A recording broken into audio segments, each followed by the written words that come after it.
Hi everyone, my name is Laurent, and today I'm going to be giving you a little bit of tips about how we can be more productive. So there's a lot of information out on the internet and in many books about being productive. And one of the common misnomers is, this whole theory of multitasking. Multitasking is something that actually references what we think that computers are doing.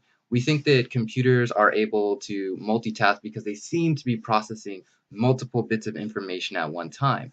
In reality, a computer isn't really doing more than one thing at once. What it is it switches from one task to another so quickly that it appears as if it's getting more than one thing done at a time. So we as human beings have adopted this misnomer and applied it to our own lives, when in fact, multitasking itself, literally by to do so, to focus on more than one thing at once, we release chemicals in our brain that mimic the sensation of being drunk. So the more we try to do at a single time, the less productive we actually become. We actually are intoxicated, and that feeling of intoxication is why we get a high when it seems like we're doing more than one activity at once.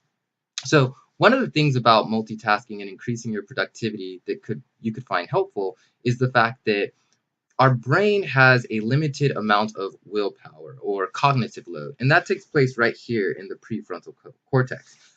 One of the other things about it is the human mind has these rhythms in our brain called ultradian rhythms. And what those rhythms do is they limit the amount of time that we can focus. So we can't really focus with the prefrontal cortex like a long distance runner. It's more like sprinting. And at a maximum, we can sprint for about 90 minutes at a time. There's the concept of using these work time blocks called Pomodoros. Pomodoros are basically sprints. You can use a 25-minute Pomodoro or a 50-minute Pomodoro. But for every 25 minutes that you're in a Pomodoro, what you want to do is you want to disengage completely from whatever it was that you were focusing on.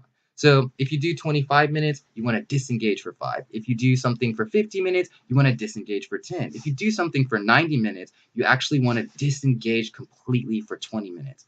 What this does is it gives a rest period to your prefrontal cortex so that it can replenish itself. And once you do that rest period, you can go back to whatever you're doing, and it's almost like you never stopped doing it. It's almost like a seamless transition because you weren't focusing actively for longer than your ultradian rhythms will allow you to. So that's just my quick tip about enhancing productivity. I hope you enjoyed it, and I hope that you find it useful.